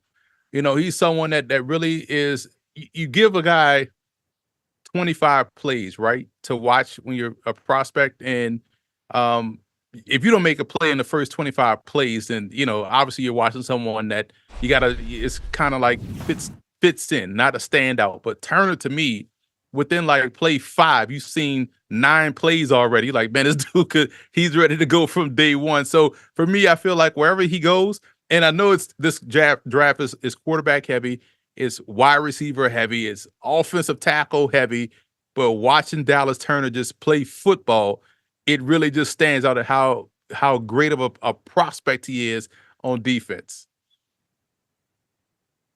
As far as you have the 2 edge guys, him and Jared Verse, is that the way do you think Chicago now looks after all the moves they made on the offensive side? Now that second pick in the first round, at number 9, that's going to be now a defensive slot for them? Listen, I would love to be in the room, a fly on the wall, to hear those debates between Turner, Verse, and Laiatu Latu, because that's a debate that you could have with all 3 guys being in play for Chicago. Because why not book in Montez Sweat with one of those elite, talented pass rushers that can really get after the quarterback? All 3 guys, to me, have a great sense of timing of when a play needs to be made. They end up making a play, and whether it's against the run or getting after the quarterback. So that's a debate for Chicago. But you're right. Pick 9, to me, is a defensive slotted pick, and you better get one of these 3 elite pass rushers, because we know whenever a run starts in position, that's when everyone wants to jump in and get one. So why not start the run on defensive pass rushers by grabbing one of those guys? I would say it's strange that we've got to work hard to talk about pass rushers in any situation, but in this draft that right is so rich on offense, not a surprise, but certainly some great prospects available like you mentioned here. Check him out, Football Game Plan on YouTube, great stuff. You can see him over on CBS Sports as well. Emory Hunt, kind enough to give us some time leading up to the NFL draft. We appreciate it, brother. Go get you a Hershey Sundae pie now to celebrate for the rest of the day. I appreciate you guys. I'm going to go grab me a Zero candy bar. There we go. Wow. There we go. That's a good pull. That's a good pull right there. And a reminder too, because I feel like a lot of those candy bars, Dad, Europe's got the best batch. Every time I go overseas and I see the candy rack at a European convenience store, I'm always ticked that in America we seem to get shortchanged on both the flavors and varieties of candy bars. Well, you do much more overseas traveling than I do, so I'm going to have to take your word for it and wait till you do one of your reviews that's sitting in your car again on your candy like you just did. I love those. No, if I can ever find that and get on the other side of the steering wheel in Europe and make that happen, we'll take that thing international. But, man, I'm still reeling from the Spencer Rattler as the 3rd overall quarterback on Emory Hunt's board. And Drake, we've seen plenty of people a little bit more out on Drake May than maybe the consensus there and starting to look at some of the flaws. And while I have some disagreements there, Spencer Rattler, wherever you rank him, is a fascinating player to look at in this draft because of the ability that we knew he had coming in and some of the inconsistency along his journey that now, I don't know, makes him a very complicated evaluation for some people. He's going to have a shot to be a pro guy. I'd imagine he's going to be in the top 10 of quarterbacks that are certainly drafted. And as we see more of them brought up into the first round, where that winds up being becomes a really compelling question.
Julian Golic with some proposed changes by the NFL Competition Committee that was released yesterday.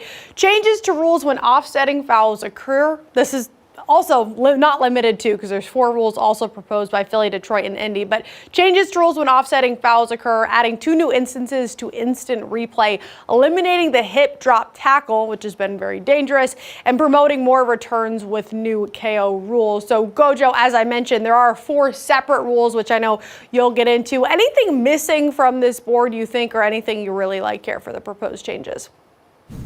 Well, I don't think there's anything missing as much as there's going to be a healthy debate now around what goes on with this hip drop tackle, Dad. And we've already been having this, but in a day and age in the NFL where we've watched officials try and negotiate contact with the quarterback, the helmet-to-helmet contact and the targeting-related hits, all of these judgment calls on the field that are happening at such a high speed, now you're introducing something else that's also going to be somewhat subjective. I do think, much like the horse collar, this is a little bit easier to find and see than most.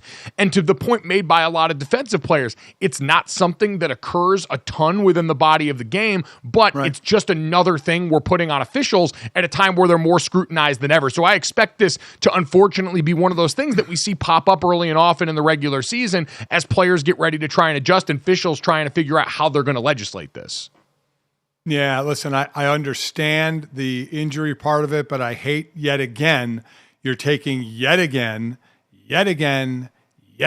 something away from the defensive side. I mean, we're getting to the point of where do you hit a guy, and now how do you tackle a guy? How do you land on a guy? How do you have to twist your body so you don't land on a guy? Where do you hit him? Don't hit him in the head. Don't hit him in the knees. Where do you hit him? Now how you tackle him. It's just, and again, at full speed of what we're asking officials to do. For reading some of the comments of people who are saying, yeah, you need outlaw the hip drop if you can't tackle a guy the right way. I mean, give me a break. I mean, this is about especially smaller guys trying to stop bigger guys who have their momentum going forward, and you're trying to stop that. That's why you're dropping your hip. You're trying not to let them go forward. So you're grabbing them and then you're dropping your body weight. You're not trying to drop it on the legs, but that's the proximity of where you are. You're trying to stop their forward momentum. And by doing that, you're trying to drop your body weight so they can't drag you as well. And unfortunately, sometimes it happens where you're dropping it on the back of the legs. So, as I said, when they started changing the hitting rules for the DBs, I said, okay, I get it because it's safety, but then you go overboard a little bit. Then we get some of the hits because, again, they happen so fast. They're not reviewable. And all of a sudden, it's 15 yards and a first down. So here, it's not going to be reviewable, right? At least I have not heard anything about that. And I agree. There's a couple of things you have to see. Both arms are on the ball carrier and then falling on the ball carrier's leg. So it does seem like it's things you can see, but as I said, Mike, just another thing. I mean, you're trying to stop a runner from going forward, and sometimes the position you're in, this is what you have to do it. So it doesn't shock me, just something else you're taking away from the defensive side. Dad, was this something, that tackling style that was popular when you were playing? Because I do feel like the advent of this is something that's a lot more modern. Like, I don't remember seeing a ton of people. Now, maybe it's because you used to be able to hit a million other different ways that are now outlawed by the league already, but this seems like something that's a relatively modern adjustment in the game that they're just saying, hey, maybe take this away again. You would throw so much at a running back or a ball carrier. Right, you could hit him in the head. You could leave your feet. You could spear. You could do all that. Now all that's taken away. So it just kind of mitigates down on what you can do of what you were able to do when I played, of where you could hit a guy, how you could hit a guy, how you could land on a guy. Everything could happen. I mean, they showed the one play years ago of Terry Bradshaw getting tossed out of bounds, and they said it's legal because they were still in the stadium. And that's basically it. That's basically how it was. So I get you have to cull that a little bit and take some of the dangerous things out. But that's what I think is part of it is happening. You're taking a lot of the ways you could bring a guy down for safety rules, which I understand to a point, which leads you to try and tackle in other ways. But I guess my question still remains, was there a lot of this kind of tackling going on in the league when you were playing that you remember? Oh, I mean, it happened, sure. I mean, I certainly remember it happening, but it was never brought to light because you could do anything back then. I mean, that was the least of the worries of if you tackled a guy like that, as opposed to somebody launching, putting their head down like a missile and drilling somebody over the middle. I mean, this would look like child's play compared to that. So it was just another way to tackle. Yeah. Do I sit there and remember instances of it? No, because everything was for real. You could get away with anything back then. So I never really said, oh, wow, this is happening or that's happening. But yes, it certainly happened. Is it happening at the level now? Probably not, because like I said, other ways of bringing a ball carrier down you've kind of are being taken out of the game. And as I will continue to say, I understand for safety reasons, and you have to break a few eggs to make an omelet. I get it, because you want safety of the players here, but it's getting tougher and tougher to play defense in the NFL. There's no doubt about that.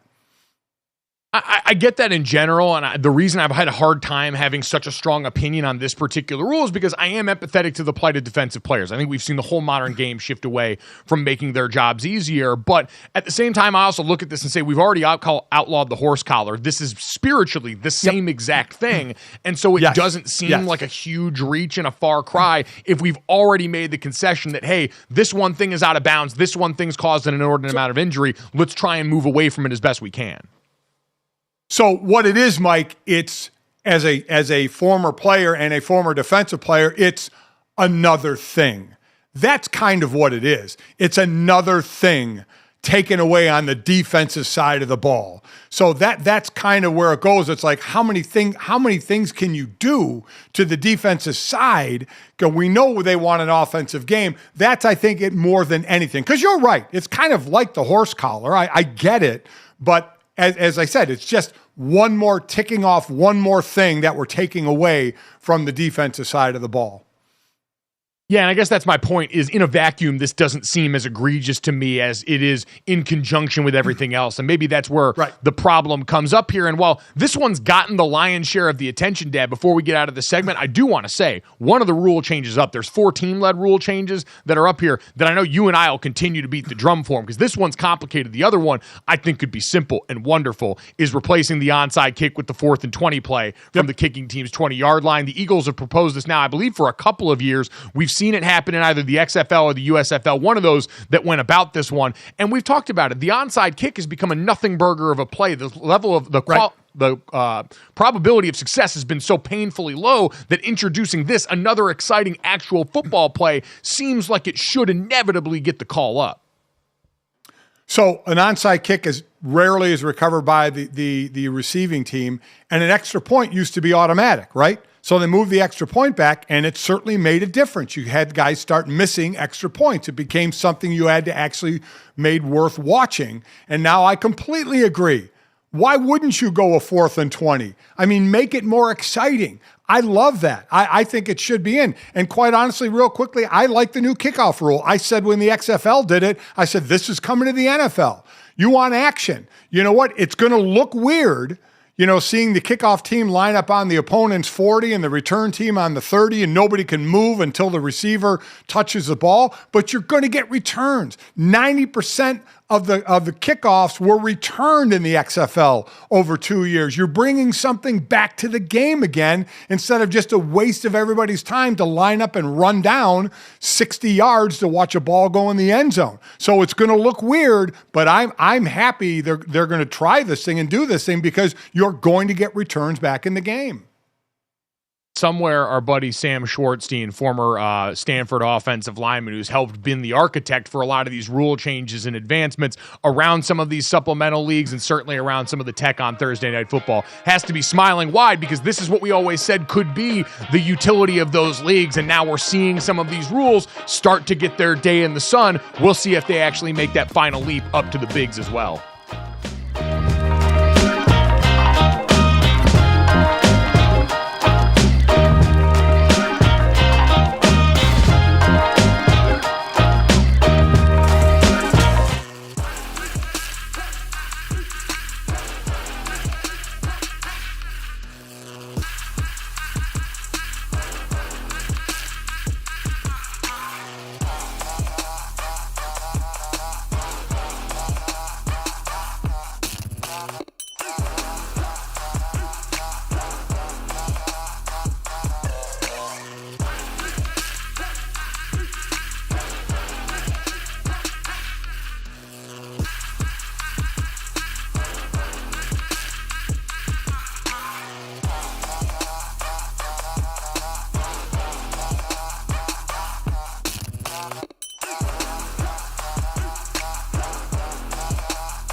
Welcome back to GoJo and Golic. We've got some updates on the Starch Madness brackets going on right now. For anyone that's, again, unfamiliar, we've got a 32-team bracket trying to pick the best fast food item in the country, nay, in the world. And we've got desserts up to bat today. We've gone mains and sides so far. Thank you to everybody who has gone out and voted at GoJo and Golic on Twitter to help us get over the goal line here. Dad, we talked about before, we've got the dessert matchup set today here. The 1-8 matchup, Wendy's Frosty versus Taco Bell Cinnamon Delights. The McDonald's McFlurry at the 2 seed against the 7 seed Subway Cookie.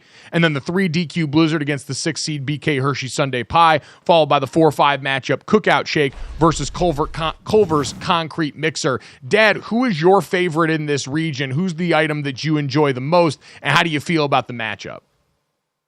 Well, I mean, I have to take myself away from the Cookout Shake because I don't know Cookout. I love a Culver's Concrete Mixer. I'm a big fan of that. The Hershey Sundae Pie, I think is underrated, but I think is going to get smoked by the DK Blizzard. But I do like the Hershey Sundae Pie. Frosty's going to be tough to beat. I mean, that's just a staple. It was a staple for me, as I said, when I was young, going to Wendy's, triple, single, and a Frosty. That was my order. That was my go-to order I got all the time. I loved a Frosty.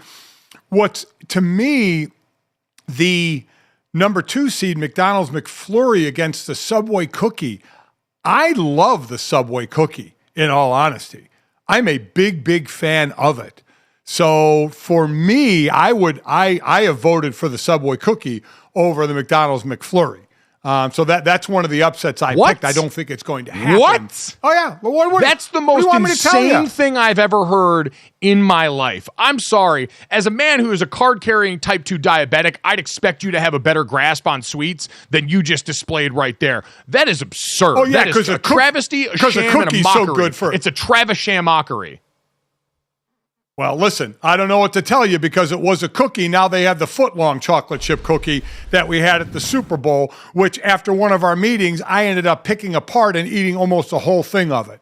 Hey, listen, I'm not apologizing for the fact that I like the Subway Cookie over the McDonald's McFlurry. There's kids that could listen to this right now. If you don't Children like it, could hear you don't like it, tough.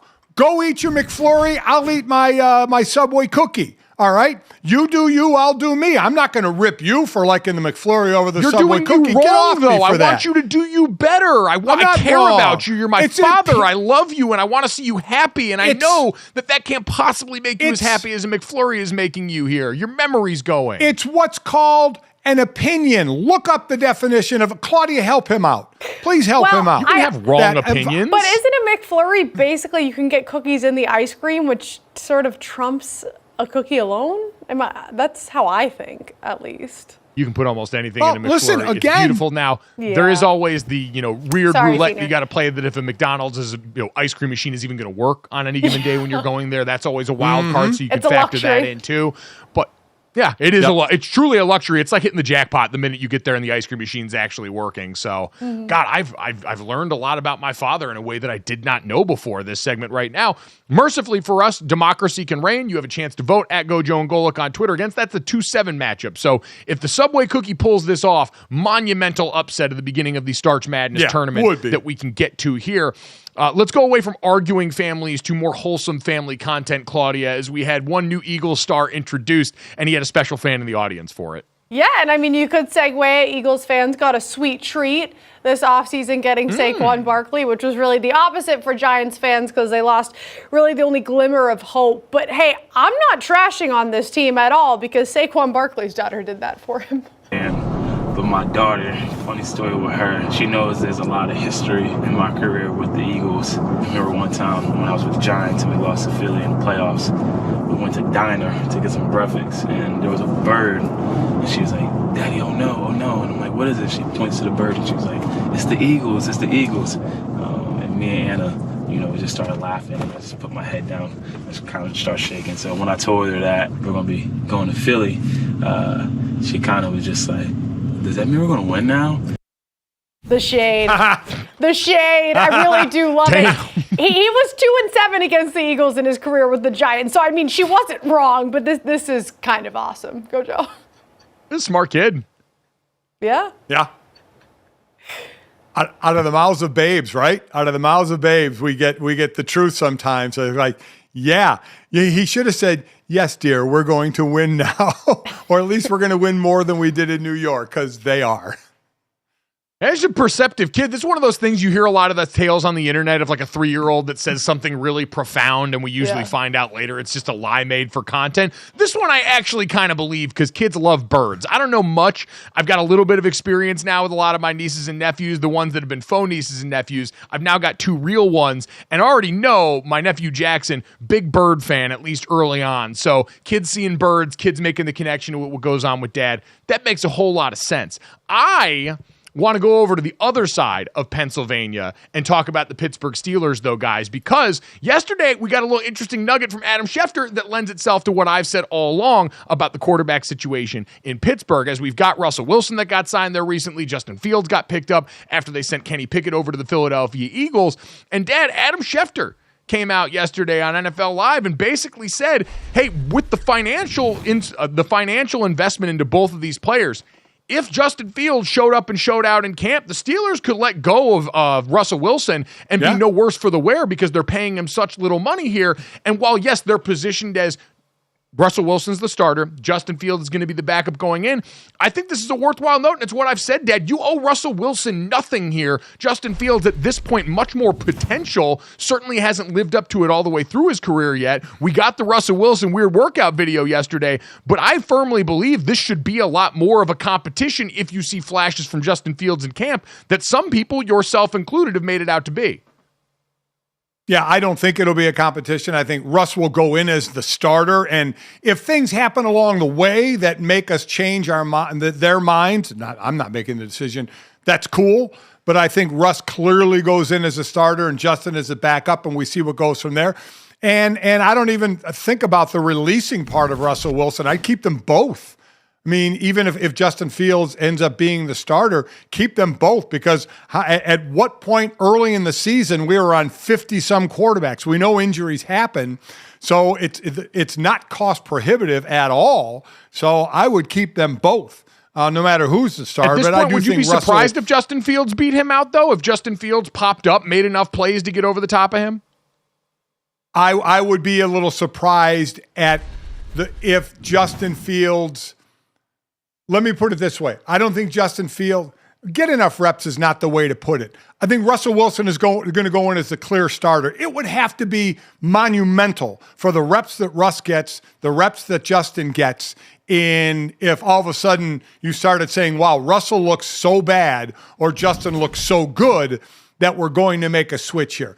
I don't particularly see it. I think eventually Justin Fields could take over that team. And I'll say quickly again, this is the old man in me. I understand it. I'm not ripping it. I don't understand posting workout videos. I don't get it. What were we supposed to learn? I'm just asking the question. That he's working hard. Look at how hard he's working. Look at the hard-working young man out there.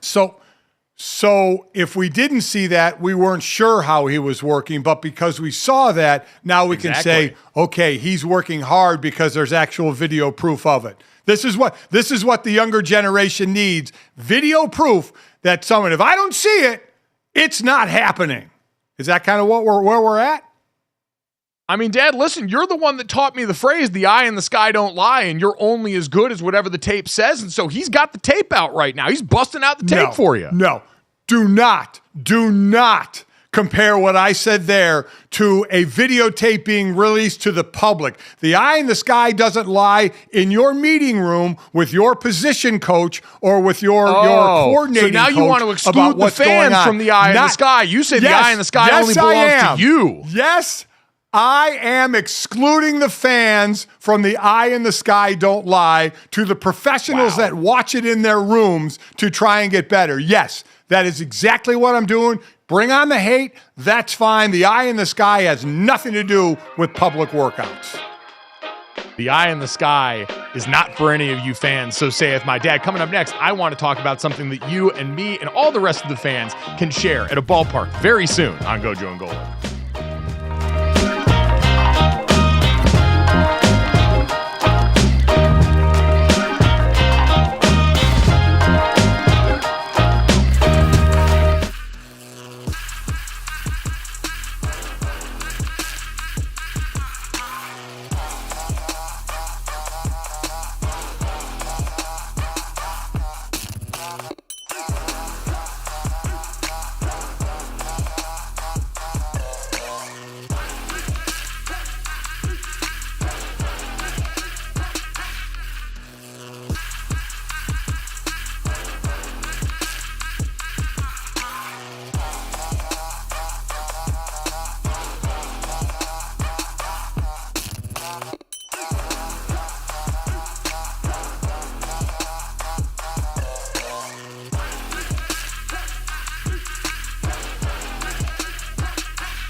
All right, time to finish off the show the way we always do. This, that, the third. 3 quick stories to send you off into the rest of your day. As always, download, subscribe, rate, review our show. Leave us a 5-star rating and check us out here live Monday through Friday from 8 to 10 a.m. Eastern on the DraftKings Network. You can also catch the best of GoJo and Golic for an hour wherever you hear VSiN on the radio from noon to 1 p.m. Eastern. But if you missed any of it or a great guest, thank you to DraftKings' very own Julian Edlow for coming on and previewing March Madness that gets started today with us. We also had Emory Hunt from CBS Sports HQ to talk about the NFL Draft. You can hear them wherever you get your podcast, as well as on YouTube as soon as we get done with the show here. We got March Madness coming up today. As a reminder, on the DraftKings Sportsbook, we have our Beat Gojo and Golic pool still open until 12:15, so get your entries in there now. A chance to win $2,000 in bonus bets if you do go out there and win that whole damn pool. We've also got the STARCH Madness bracket at GoJo and Golic on Twitter, but guys, we have got to get our Final Four national champion picks in. So, Dad, want to start with you as we head into the men's bracket today getting started.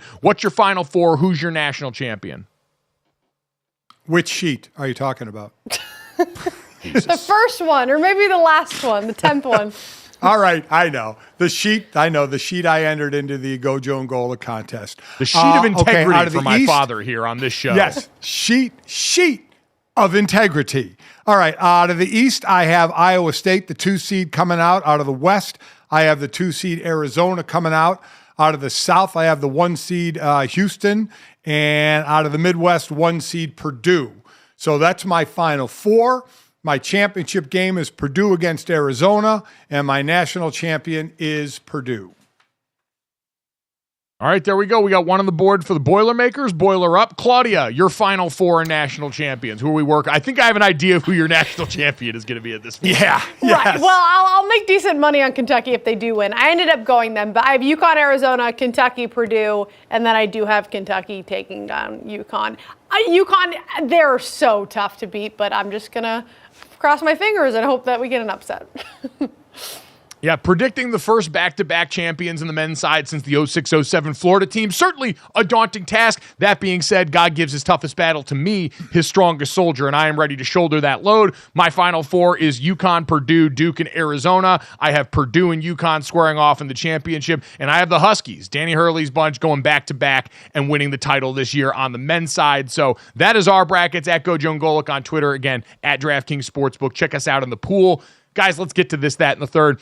And start off with this. The best headline I saw yesterday, the Miami Marlins are selling all-you-can-eat seats starting at just $52. It goes through the 7th inning. You're limited to 4 items per trip to the counter, but it includes water, which is hilarious they include that, cookies, peanuts, popcorn, hot dogs, chili nachos, cheeseburgers, nachos with cheese, and non-alcoholic beverages, so you can't get boozed up in the all-you-can-eat. But, Dad, damn near everything else is on the table, and I am laying this out now to the Levitard Show. Dan, I have seen you in Meadowlark Media, Greenlight, plenty of other stuff that spends money frivolously here. This is $52. Let me come down here. Me and Dad versus Greg and Chris Cody going down there and seeing who can tear through more during the all-you-can-eat seats at the Miami Marlins game. Feels like the YouTube comments than videos that everybody needs.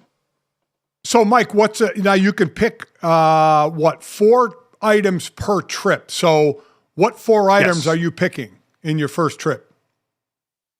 Glad you mentioned that, Dad. I'm going to go with the chili dog in the first trip, certainly there. Going to get cookies in the mix as well. And then I'd probably go nachos with cheese off the top there. And then some sort of beverage to wash it down, probably like a Diet Coke or something. I'm not going to go water the first rattle out of the box. What about you? I'm going cookies, cheeseburgers, nachos with cheese, and a Monster Diet Coke because you need something to wash it down. That's going to be my 4 items per that trip.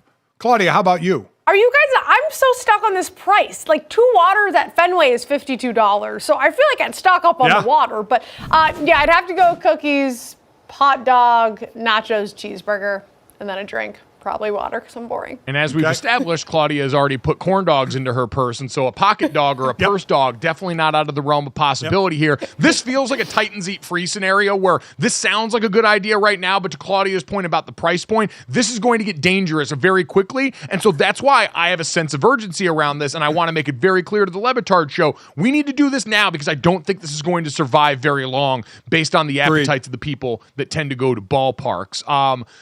Let's get to that now and move on to some March Madness related activity here. Dan Monson continues to be the coach that keeps on giving, Claudia. Yeah, I mean, he could go into whatever he wants now that has to do with speaking because the quotes from him are so good. In case you missed it, he got fired from Long Beach State after they faltered down the stretch, but then ended up making it into March Madness. So he made a lot of comparisons in the press conference he had, but the best one I think was comparing himself to a Seinfeld episode. Yeah, I don't have to answer anything I don't want to because I'm working for free today. So it's like you guys see the Seinfeld when George Costanza was trying to get fired and couldn't lose his job and still going to work every day, and that's me. Is it an opening statement? Was that it? What do we got going? Yeah, well, I think you nailed it, Coach.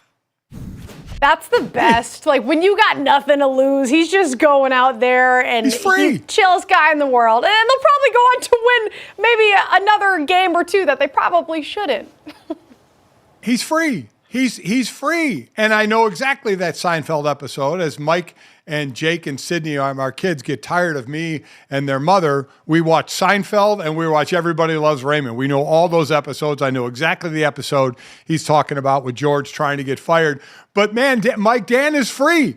Man, he'd do whatever he wants. He's just, okay, I'm just coaching for free now. I'm just doing what I want. I'm already gone. Let's just have some fun. I am so excited to see the job that he lands next because he's passing the vibe check with flying colors right now. He's responded to adversity in a way that few people, I think, could replicate. And what an easy PR bump for whatever next school decides to make him their head coach because he's expressed the desire to keep coaching now. After this, he's talked glowingly about the ride there and said, I had the car leased for 17 years here. They wanted the keys back, but it sounds like he's by no means done. So I'm hoping. They got Arizona in the first round. It's going to be a tall order, but I have a feeling there's a lot of people rooting for basically the newfound Ted Lasso Seinfeld crossover episode that we now have going on in the form of Long Beach State's head coach. Claudia, let's finish this up with the International Witching Hour, the best news that we got yesterday by far. Because this is the point where everybody starts to miss Scott Hansen a little bit, right? So he came out with the news yesterday that he's going to be hosting, along with 3 other hosts, the Gold Zone during the Olympics. So this is going to be a 10-hour daily broadcast, which is why they need 4 hosts on Peacock. And it's going to be basically the same format as NFL Sunday, but of course for the Olympics in Paris. And I, for one, think this is amazing. And I also think they should do this for pretty much every sport. We saw hockey get into it a little bit. But for the Olympics, I think this will get a lot more eyes on it as well, GoJo. This is incredible. So you mentioned it's 4 wide. It's including Matt Eisman, Akbar Bajabiamila, Scott Hansen, and Andrew Siciliano, the host of the other NFL Red Zone that used to be in existence right now. We got rival gangs coming together for the benefit of mankind right now. Andrew Siciliano, who's a phenomenal teammate, an incredible pro, and was a great host for that Red Zone for a long time on Sunday Ticket. Dad, I am pumped to watch them join forces, and I cannot wait. Scott Hansen has been one of the best shepherds of football that we have right now surrounding the sport, and now he's going to take his talents internationally. We've always lauded play-by-play announcers for their ability to jump sport. But Scott's had to do play-by-play for every game every Sunday for the last however many years, a decade now. He's ready for this moment. I think this is one of the greatest things I've ever seen. And the Gold Zone's the perfect name for it.